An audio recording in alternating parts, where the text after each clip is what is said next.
morning. Good morning, everyone. Great to have you all here, and we're overflowing, and that's because the meeting is very well subscribed, but I think that also has something to do with our keynote speaker today, David Liu.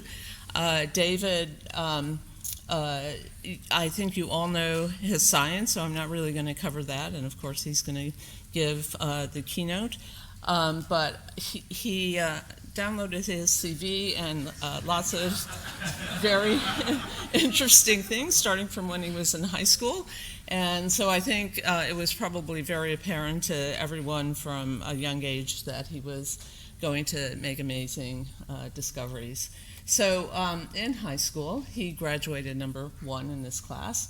And he was also ranked number 2 in the Westinghouse National Science Search, which is renamed now, but is obviously a very important group of young people who are going to be the movers and shakers in the future. And the title, he can comment if what he showed was prescient, but was effects of neural density on visual processing. So this was in 1990, and then in the same year he won National Merit Scholar, and I think that's not surprising, but what kind of stood out for me was that it was a Barry Goldwater National Scholar. So how many people know who Barry Goldwater is? Oh, okay, so ultra-conservative from the 1960s, Republican, ran for president against Johnson and lost, but he was a Republican and he promoted science through this mechanism. So there is hope that we'll return to that. So in college, so we went to Harvard. Again, graduated number 1 in this class, and did undergraduate research with E.J. Corey on the properties of oxidosqualene cyclase. It sounds kind of obscure, but this was important, very important for steroid synthesis, and won a prize for being the top-ranking graduate. Then in grad school, he went to UC Berkeley. PhD in organic chemistry with Peter Schultz, and this looked like there were several interesting achievements from your grad school time, but particularly interesting is incorporating unnatural amino acids into proteins. So he graduated with his PhD in '99, and that same year, without a postdoc, joined the chemistry and chemical biology faculty at Harvard. And there's a page of honors and such.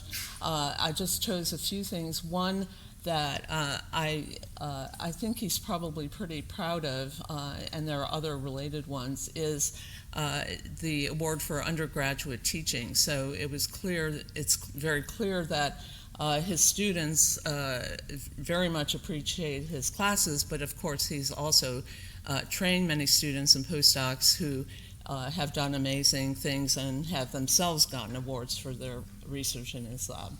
So very diligent and I think probably very exciting teacher. 2006, promoted to professor and also became an HHMI investigator, and then eventually is now an institute member at Broad, and I think you have some higher calling there as well. So numerous prizes. I like this picture for the 2024 King Faisal Prize, looking very proud and elegant, and even more elegant here with the 2025 Breakthrough Prize. You can tell us what that thing you're holding is. And besides, because of his amazing scientific achievements, but also his interest in using these for the good of humanity, here are a couple of pictures with patients who have been very important in, I think, in your accomplishments. So Alyssa, this is actually at the breakthrough ceremony. I think she's introducing you. Was the first patient treated with base editing. She was under the impression she was going to be dead very soon after getting the leukemia diagnosis and having treatment failures, but after T-cell editing, then she seems to be quite healthy and in remission. And then Sami Basso, a very, I think, outspoken person with progeria, and I think he and David were very good friends before he passed away. So, but with all his scientific achievements, you'd think there wouldn't be time to do anything else, but in fact, David has an enormous number of outside interests, which I think he uses in this work-life balance to kind of clear his mind, to be able to think great things. And so this various aspects of art, merging art and science, photography is particularly important, and he's very accomplished there. The lower right is a shadow art. He could perhaps tell you more about it, which is showing his family, his wife and his daughter. That's not all, though. I think it seems to be pretty well known that he's elite in blackjack. I'm kind of surprised he could get away with this, but he had a student class on blackjack, not as part of the official curricula, I think, but they worked very diligently on trying to understand and come up with algorithms, I guess, to be able to beat the Vegas blackjack people. And eventually, the story is that you got banned from several places, the MGM Grand, for example. And so this tree, basically, it seems like if you can memorize that, you will know how to play so that you will win. So, but Sam sent me this. For some reason, there isn't a picture of Sam in him, but sometimes he is art, and this is a picture from Richard Branson's Island, when Richard Branson had some think tank thing going on. And I think the T-shirt is some kind of digital photography that people who were at the island, but it shows a different, more relaxed side of David that I think many of us are not really used to seeing. But this was really a bro trip with Sam, and Sam has a lot to say about that. So if you want to learn more, ask Sam. So David is looking at his watch. I think he's ready to start. So David, welcome.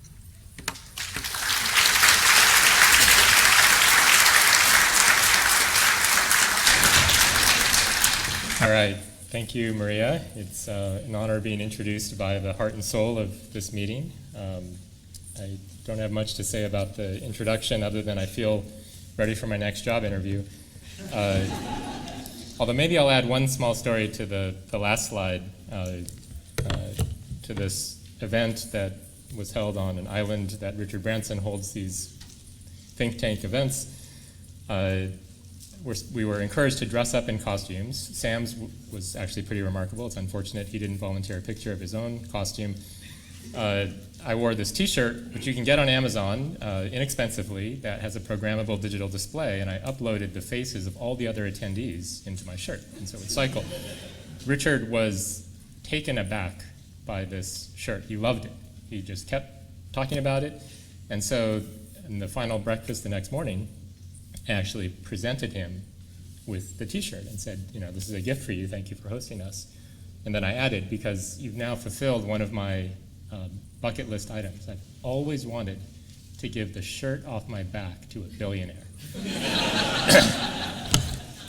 Okay, so today I'll describe... Just for our friends at home. Oh, sorry. Okay.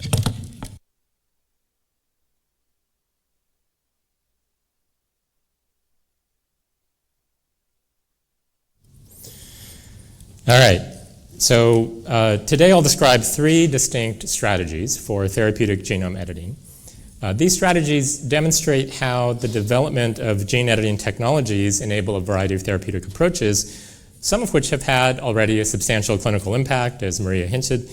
But I think more interestingly, they demonstrate how science advances and creative applications of the science can help address distinctly non-science, but really important bottlenecks, practical, regulatory, economic challenges that are currently some of the major barriers to connecting the science of gene editing with patients. Okay, so we developed base editors and prime editors to enable the first strategy, which is installing or correcting specific mutations in living systems. These are engineered proteins that make specified changes in DNA without requiring double-stranded breaks or donor DNA templates. And base editing and prime editing have been used by many labs around the world, including many at this meeting, to correct pathogenic mutations in cell and animal models of genetic disease. And so in new work, in collaboration with the labs of Kat Lutz and Al George, we used in vivo prime editing to rescue alternating hemiplegia of childhood, or AHC. This is a severe neurodevelopmental disorder that presents with paralysis, involuntary movement, and seizures. There's no effective treatment for AHC. And so we took a slightly different approach than the usual. Rather than starting with the mutation that we thought we could correct, we instead simply started with the most prevalent mutations that are known to cause this disease. And we developed base editing or prime editing strategies that correct with about 43 to 90% efficiency 5 mutations in ATP1A3 that collectively are responsible for more than 70% of AHC cases. And although 4 of the 5 mutations are transition mutations, and therefore in theory can be corrected by base editing, as bad luck would have it, we ended up choosing prime editing to correct all but 1 of these 4 transition mutations due to non-silent bystander edits that resulted from base editing. We then used AAV-mediated in vivo delivery of an optimized prime editing system to the central nervous system of 2 AHC mouse models, resulting in quite efficient editing, 30 to 50% of the bulk brain cortex, correcting these mutations, or among transduced cells, 50 to 90% correction. And correction at the mRNA level was even higher, suggesting that prime editing occurs more efficiently among cells that express ATP1A3, which likely reflects the neurotropism of AAV9, the capsid that we used. And importantly, the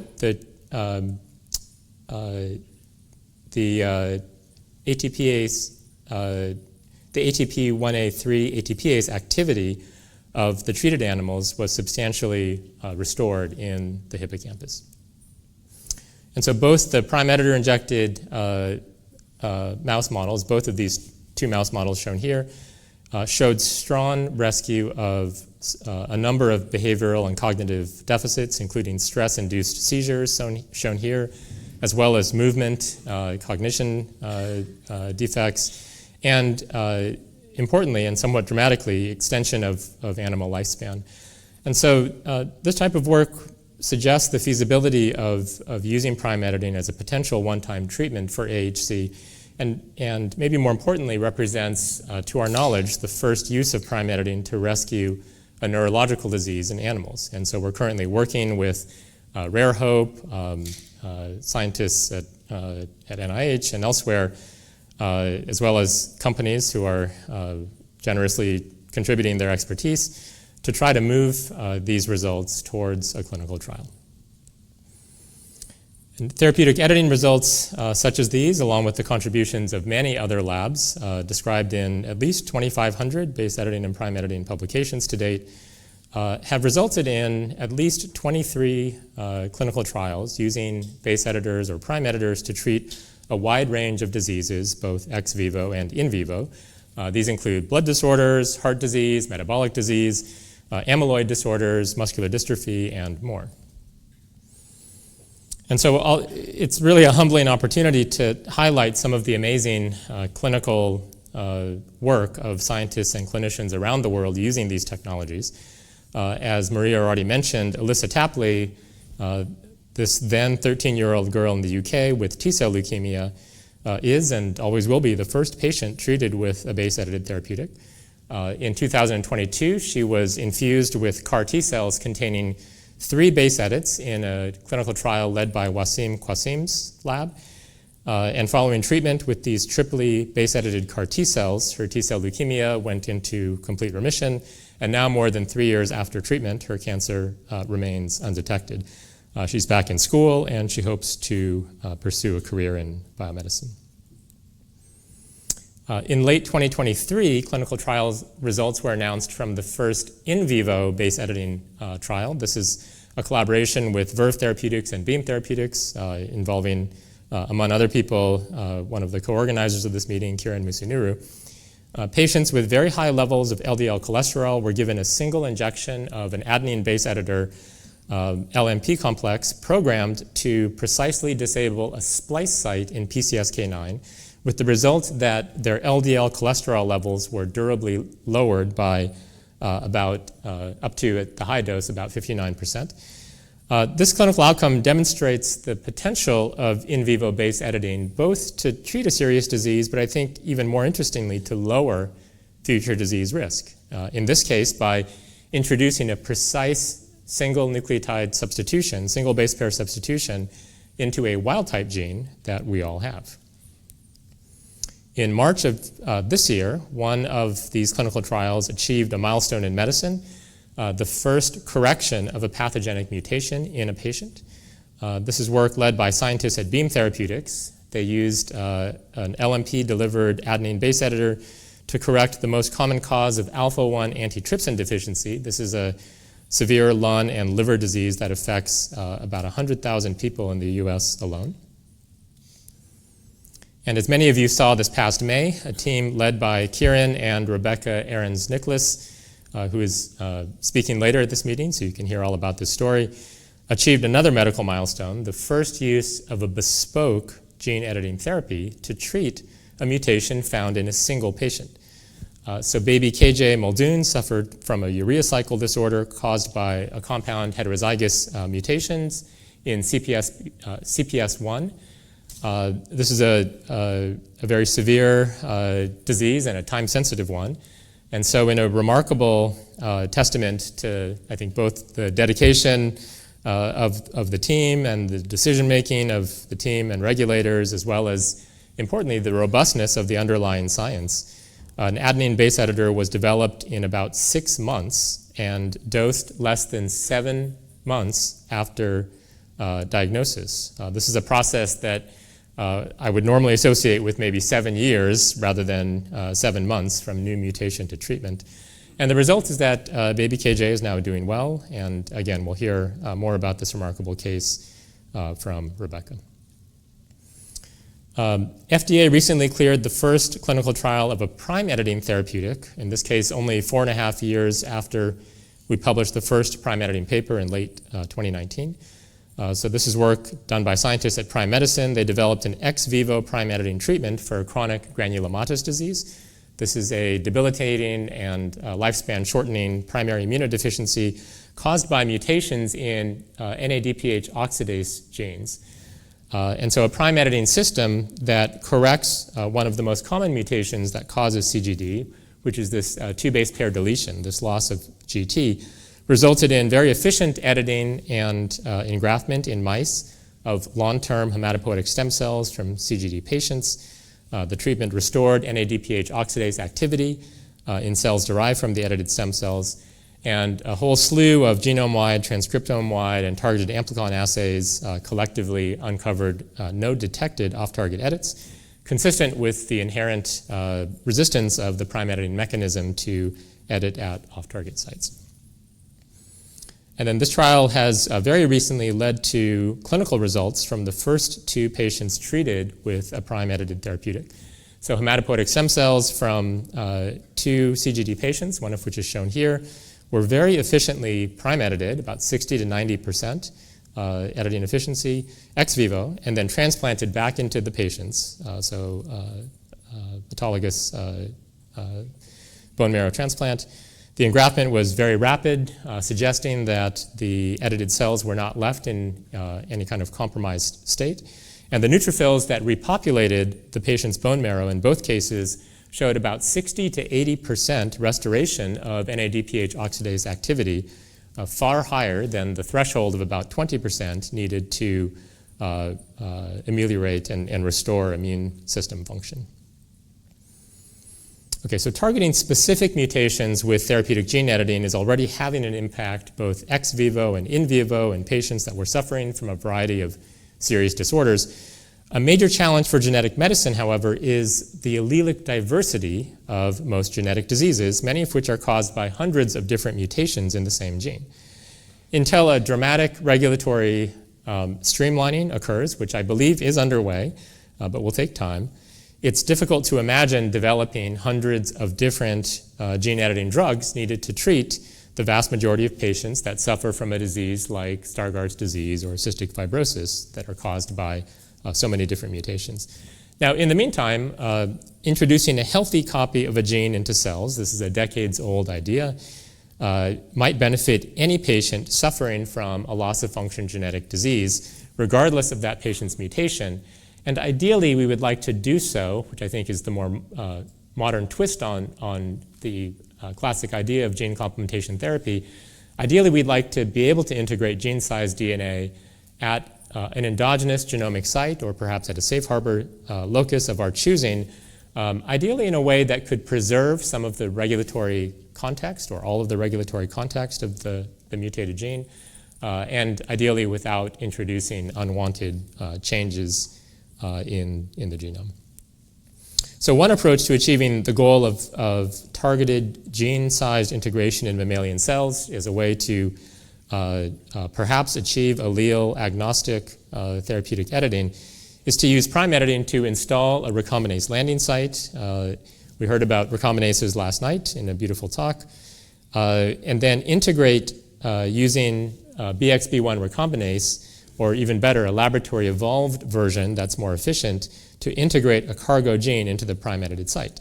And so earlier this year, we reported the use of this approach, which we called PASSAGE back in the original report in 2022. But using the evolved recombinase, we use this approach to efficiently install cDNAs into therapeutically relevant genomic sites in human and mouse cells.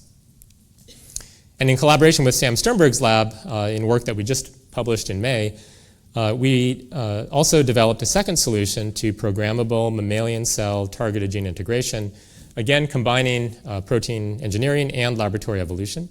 So in this case, we used phage-assisted continuous evolution to evolve CRISPR-associated transposases, first pioneered in Sam's lab for this type of CRISPR-associated transposase, but that, as they're found in nature, show almost no activity in mammalian cells.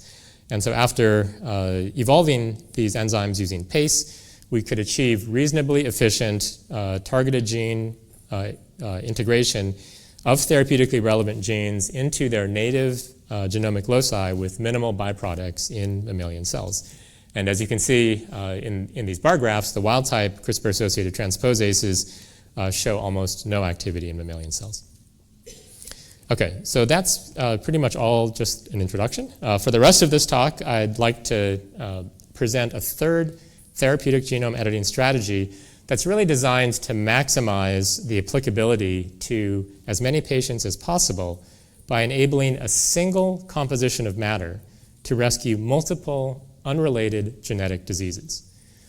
Such an approach, in principle, could help directly address one of the most daunting bottlenecks separating all of this science of therapeutic gene editing from patients. The fact that most of the 400 million or so patients that suffer from genetic diseases have very rare mutations that under the current regulatory and reimbursement system make it very difficult to cover the costs needed to develop so many different medicines. So we call this concept disease-agnostic therapeutic editing. It sounds a little bit crazy. Perhaps evokes a certain South Park episode that proposed a daring, visionary business plan lacking just one small unknown. So I'm really grateful to our lab's own underpants gnomes, Sarah, Stephen, and Kita, who led this effort. Okay, so premature stop codons are a cause of about 1/3 of genetic diseases, and about 1/4 of all known pathogenic alleles are nonsense mutations. Suppressor tRNAs have been studied and known for decades. They have an anticodon that complements one of the 3 stop codons, and they can, of course, rescue nonsense mutations. But suppressor tRNAs have proven challenging to develop into medicines despite a number of efforts because of the need to provide them for the lifetime of the patient, as well as their typically modest potency that generally requires overexpression, which itself can cause other challenges. That said, suppressor tRNAs are generally well tolerated in eukaryotes, especially when not highly overexpressed, for a variety of reasons. Cells evolved multiple safeguards to distinguish premature stop codons from natural stop codons and to minimize read-through of natural stop codons. First, the representation statistically of premature versus natural stop codons differ. For example, TAG is the most common premature stop codon, but the least common natural termination codon. Second, natural stop codons are often found in clusters of multiple redundant stop codons, all of which have to be suppressed to lead to read-through of a natural termination site. Third, there are release factors like ERF3 that terminate translation and can outcompete suppressor tRNAs at natural stop codons because these release factors are recruited to the 3' UTR, which is near natural stop codons, but typically not near premature stop codons. And then fourth, there are specific pathways that have evolved to degrade proteins that are translated into their 3' UTRs. And importantly, human genetics already tells us that there are dispensable tRNAs in our genomes. There are 418 high-confidence tRNA genes in your genome. And there are humans walking around that appear to be fine that have mutations in these tRNAs, including some that are missing entire families of tRNAs, like this lysine tRNA, and even some humans that are apparently healthy that have mutations in the anticodon of some of their tRNA genes that in theory should create miscoding tRNAs or even suppressor tRNAs.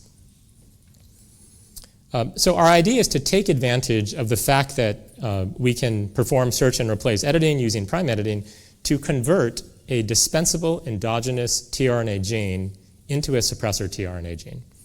If this tRNA conversion can be done safely and efficaciously, then a single prime editor might provide a one-time treatment for multiple genetic diseases that are caused by the same flavor of premature stop codon. We began by using prime editing as a research tool together with 17,000 pegRNAs to convert each of your 418 endogenous human tRNA genes into all types of suppressor tRNAs, first just by simply replacing their anticodons with CUA, UCA, and UUA. We performed this editing using a lentiviral library and assessed nonsense suppression activity by the ability to read through a premature stop codon in a GFP reporter. And so the screen identified several families of tRNAs that can serve as suppressors by simple anticodon-only replacement.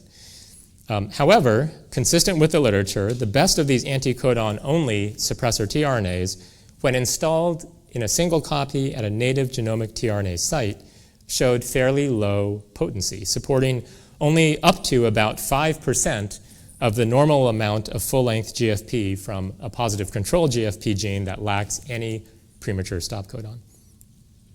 And so to identify improved suppressor tRNAs, we generated tens of thousands of variants of the best performing suppressors in the last slide including every possible paired and unpaired nucleotide substitution, every possible single base pair deletion, as well as evaluating many natural and synthetic leader and terminator sequences.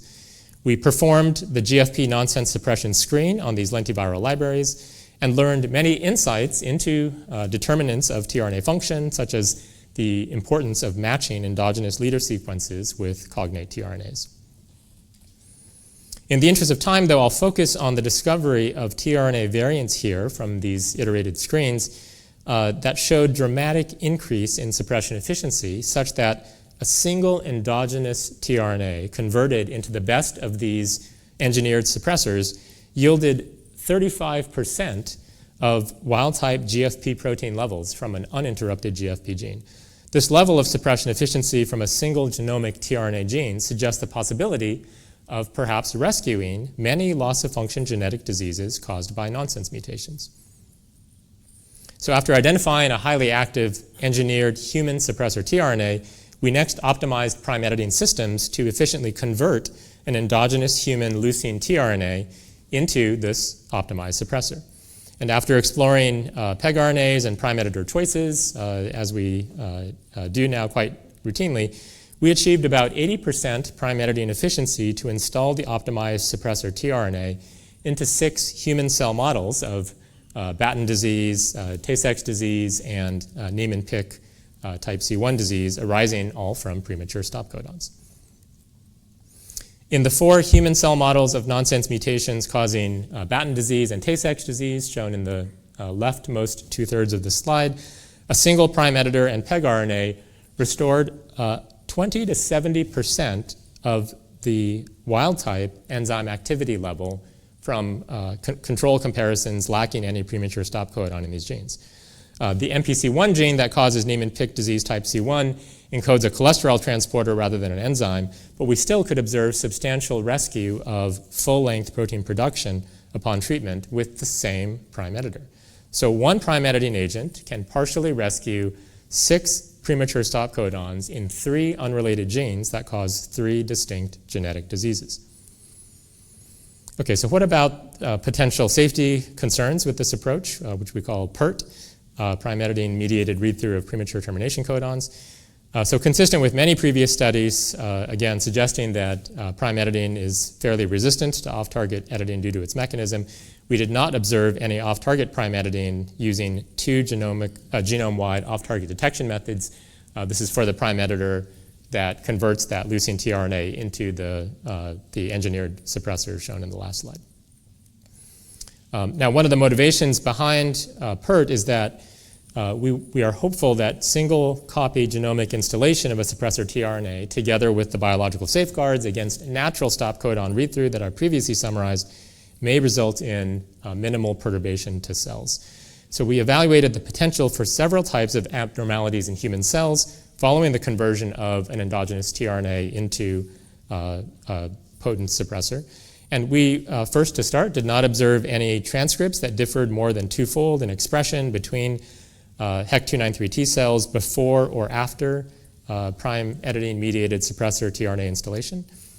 We also performed whole proteome mass spectrometry on trypsin-digested protein from cells with a premature TAG stop codon in GFP before or after PERT treatment.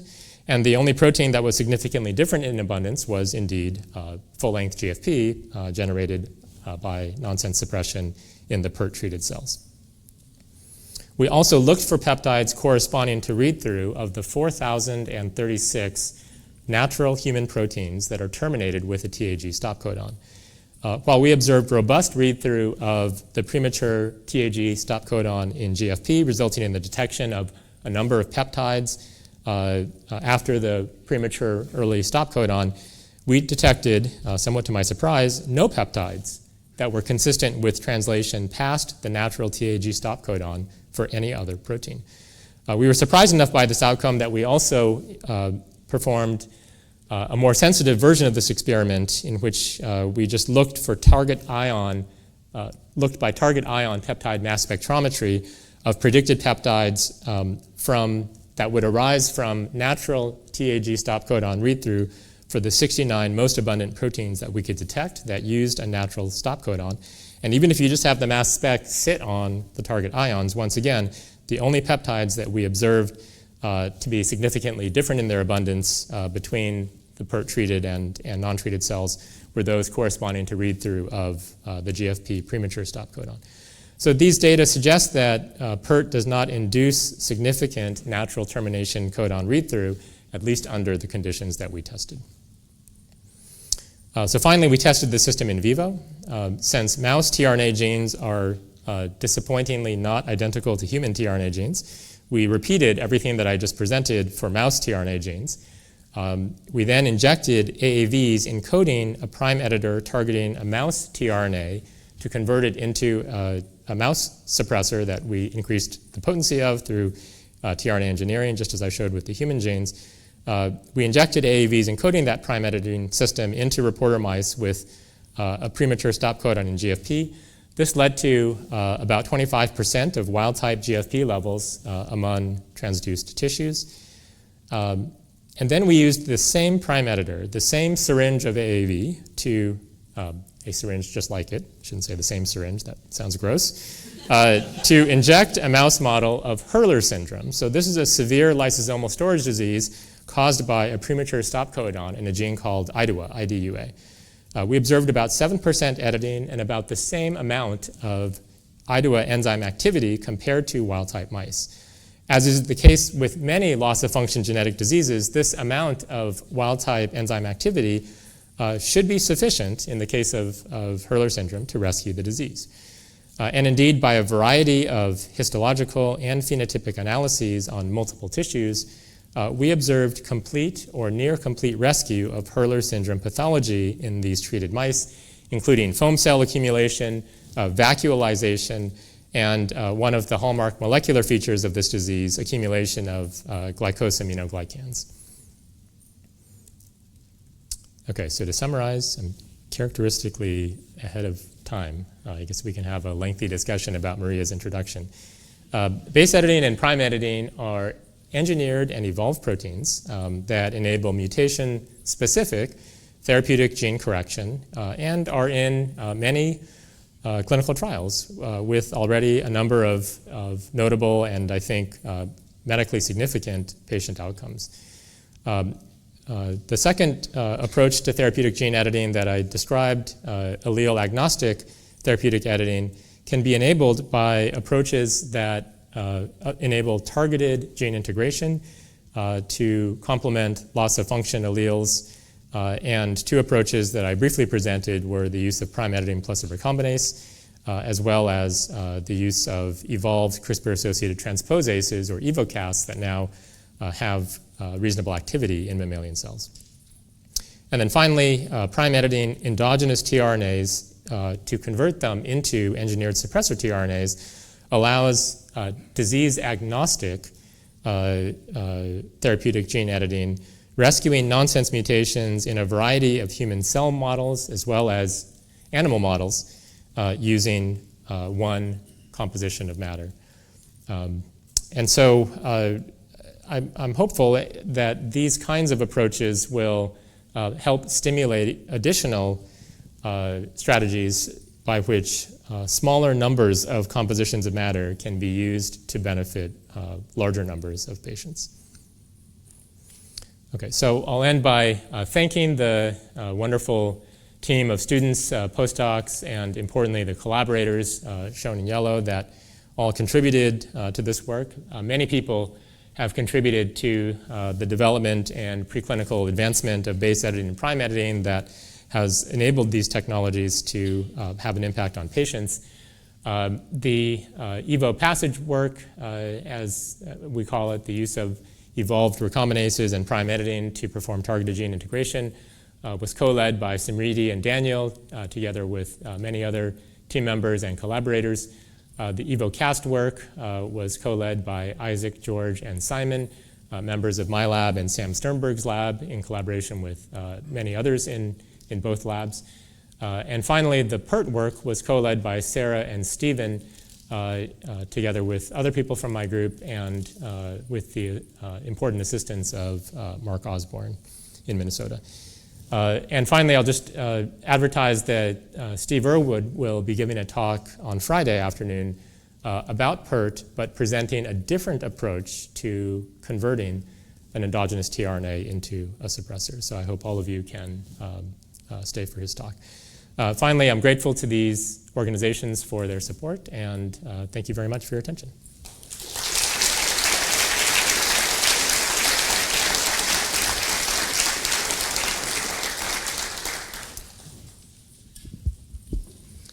Questions?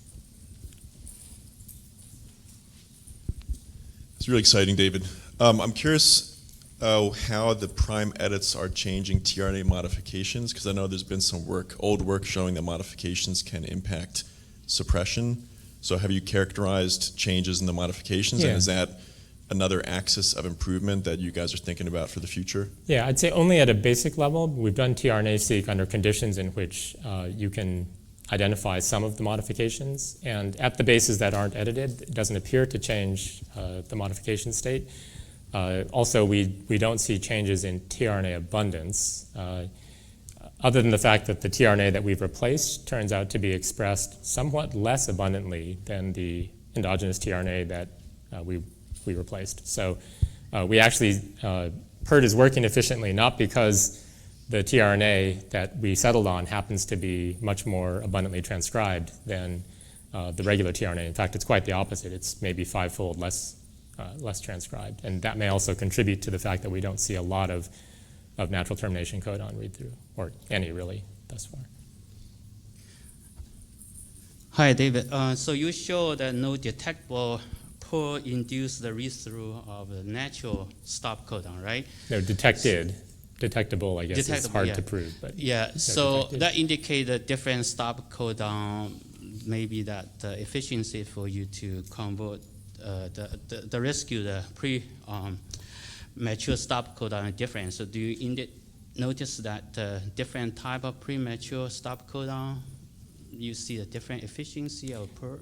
Yeah, so there's differences both in the efficiency of suppression at different TAG stop codons, as well as different efficiencies at other stop codons. I was worried about going over, which obviously I didn't, but so I didn't add any data for other types of suppressors, but we do have similar data for other types of stop codons, and the suppression efficiency differs quite widely. I think it's generally most favorable for TAG stop codons, but even within TAGs, as you could see from some of the cell type data, you can observe some TAG stop codons that are very efficiently suppressed, and you get 70% of the normal amount of enzyme activity, and others that are suppressed much more modestly. I'll say that the mouse suppression was not as potent as the human suppression in this process, possibly because I think we maybe went at it a little bit more thoroughly with the human tRNAs than the mouse tRNAs. But fortunately, the human tRNA suppression is actually quite effective. Okay, thank you. Thanks, Dr. Lee, for a very inspiring talk. So I have a question regarding allele agnostic approach. When you insert cDNA into the genome, we know like expression of the certain genes are dependent on the cis regulatory elements like enhancers as well, which is not very well mapped for all the genes. How do you choose the exact location to insert? Yeah, so in our test demonstration cases, we simply inserted cDNAs encoding exons 2 through N into the first intron. But your point is absolutely correct that you still, there's no substitute for understanding the genetics and the biology of the locus. And in some cases, when you know there's a critical regulatory element in an intron or at the junctions, it's probably wise to just use your targeted gene integration capability to cover as much of the gene that doesn't replace, or to have as cargo to include the regulatory elements, but to not leave the post-edited genome in a state that's missing those cis regulatory elements. Hi, so thank you for the talk. I believe you have a unique line of sight into the future roadmap of these technologies. So I'm curious to hear which components you think are the biggest bottlenecks to future development. Is it the efficiency of prime editors? Is it the delivery mechanisms and kind of what you see Yeah. as improving? Yeah, it's a great question. I'd say right now for many, maybe most patients that suffer from genetic disorders, the bottleneck is probably not so much science as it is all the non-science bottlenecks, which include the regulatory bottlenecks, the economic bottlenecks. For sure, there are major science challenges that would greatly expand the applicability of the science. Delivery being, I think, the most obvious answer, manufacturing as well. But we already know how to treat, as Kieran and Rebecca and others demonstrated, in short order, a brand new diagnosed mutation in many cases, even if you limit yourself to LNP-mediated liver delivery, what the field is probably most comfortable doing in terms of clinical application of these technologies, there are still thousands and thousands and thousands of patients who really urgently need such treatments. And the main barriers in those cases are not science, they are the system.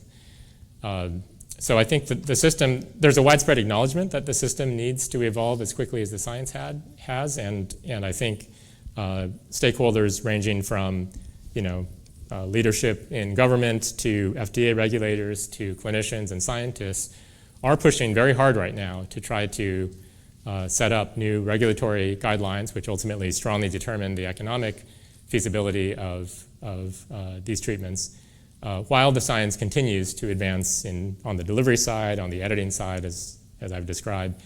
And I think, being strategic with how we deploy these tools, such as the PERT example, can go a long way towards accelerating and bridging some of this otherwise daunting gap. Congratulations for the pioneering work, David. For the PERT, if it's over lifetimes, weeks or months, you don't expect to get read through over a longer time of incubation or in vivo weeks or months? Yeah, I mean, the assays that we did were at already of edited cells at steady state. So there's only one opportunity. We showed this explicitly by looking at all the tRNA genes. You can choose prime editors that will only edit one tRNA gene in the genome. So once it's edited and you've waited, the appropriate number of days or weeks, the system is at steady state in cells, and we've used those time points to then measure the kinds of experiments the kinds of data that I showed. So I think once the edit has already been made and you're already looking at the final edited population, that's what we see.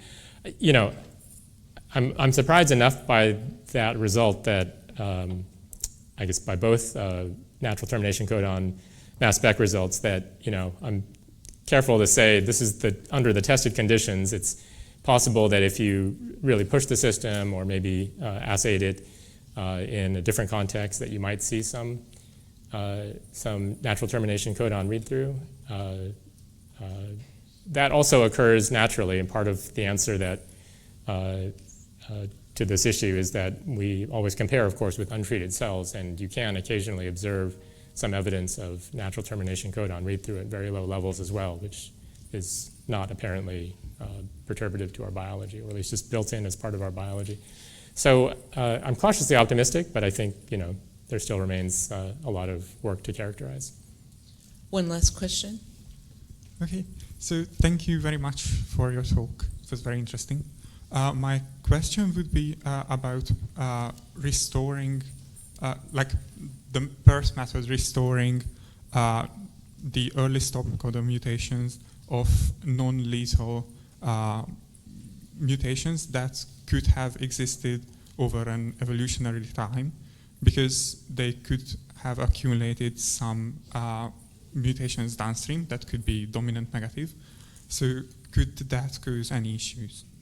Yeah, in theory, yes. And also, I thought you were going to bend the question a different way, which is also interesting that depending on how early the stop codon is and what happens to the terminated protein, the patient's immune system may or may not be okay with having a protein being made that wasn't made before.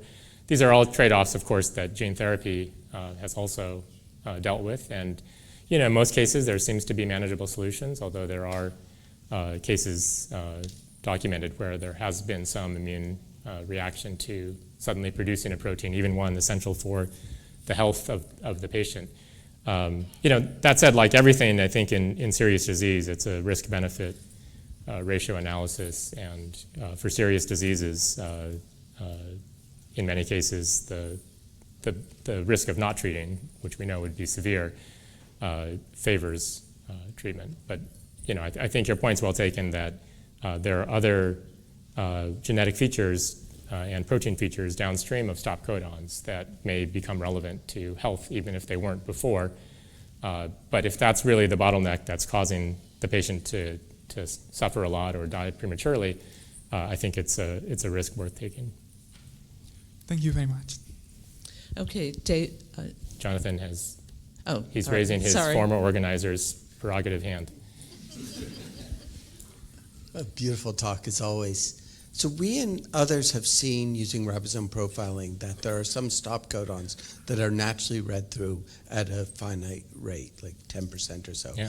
Very prominent in Drosophila, but also seen in mammalian systems. Have you looked to see whether the ratio, when you have a sort of a built-in error where you read through at some percent, whether the ratio of that read-through is altered by your suppressor tRNAs? Yeah, all of the natural termination codon data I showed was controlled without the prime editor, same cells without the prime editor. So we do see some natural termination codon read-through, but it does not get perturbed, at least at the protein mass spec level, by the presence or absence of the protein. I mean, the ones where you see, even in the wild type, there is some read-through. Those might be ones that you would look at, because there you could see whether the ratio changed.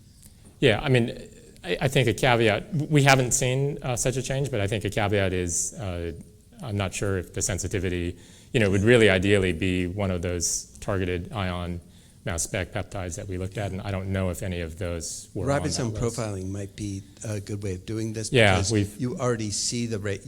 You can already detect the read-through in the natural. Yeah, so you don't have we've been working with some members of your lab to try to get that booted up. Which explains why you don't have the data yet? No,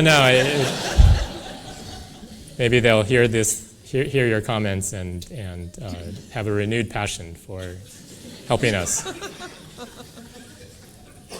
Okay, thank you so much, David. That Thank was you. great.